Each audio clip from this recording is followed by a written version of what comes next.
Washington, D.C. Forward by Representative Pramila Jayapal. Medicare for All, a Citizen's Guide, was written during an unprecedented crisis. As of November 2020, the COVID-19 pandemic had claimed more than 240,000 American lives, a striking number that is greater than the number of American lives lost during World War I. This public health crisis also triggered the worst economic crisis since the Great Depression, with more than 45 million workers filing for unemployment. And that mass unemployment crisis became a mass uninsured crisis. Millions of people lost their health care simply because they lost their job, joining the 87 million people who were already uninsured or underinsured. Next to the sheer devastation of massive numbers of deaths, the most striking injustice has been the tremendous racial disparities of COVID-19 deaths and illness. Black Americans have nearly 5 times the odds of being hospitalized as white Americans, and are twice as likely to die from COVID-19. In the midst of this emerging news came the deeply necessary and incredibly painful awakening of millions of Americans to the horrific legacy of white supremacy, racism, and anti-blackness. As George Floyd cried to breathe, America had its reckoning with police brutality and institutionalized racism. Not new, certainly, but brought to the forefront with the multiple crises that faced our country. COVID-19 shed a light on problems that existed long before the pandemic, including the deep lack of health care that led to too many Americans with chronic health conditions that have been unable to access care. Nearly half of all adults under the age of 65 were uninsured or underinsured even before the first American tested positive for COVID-19. Black Americans, Latinos, and indigenous people are much more likely to be uninsured.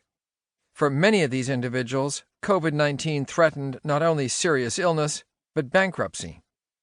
And while prior to COVID, arguments kept being made for how Medicare for All would destroy the choice that an employer-sponsored healthcare plan offers, no one made that argument after COVID hit. Then, tens of millions of Americans lost not only work, but also their employer-sponsored insurance. Now more than ever, we saw exactly how unsustainable it is to have a corrupt, for-profit healthcare system that ties insurance to employment. It is a well-known fact that Americans pay more per capita for healthcare than any other country in the world. And yet healthcare in America, a patchwork of services with enormous gaping holes in coverage and cost, rather than a system, leaves millions without access to life-saving treatments. This patchwork of services squeezes out billions of dollars in profits for health insurance companies, even as 500,000 Americans go bankrupt every single year because of medical bills. We all know a story of a family member, friend, or colleague who has avoided getting the health care they need or filling a prescription because they couldn't afford it. In the richest country in the world, this is an outrage.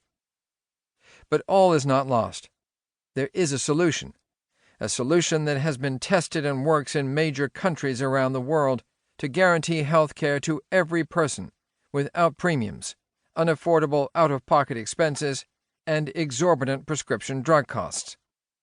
It's a solution that includes reproductive health care, dental and vision, mental health, and long-term support services for our elderly and people with disabilities. That solution is Medicare for All. It's a solution that simply cannot come quickly enough. Every second we wait is more lives lost.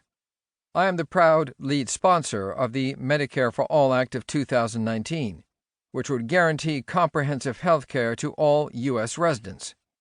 As the co-chair of the Congressional Progressive Caucus and co-founder of the Medicare for All Caucus, I have worked tirelessly with the Medicare for All movement that has swept our country. As the National Health Policy Chair for Senator Bernie Sanders' 2020 presidential campaign, it was an honor to work with outstanding champions like National Nurses United, Public Citizen, and the powerful Medicare for All grassroots movement to ensure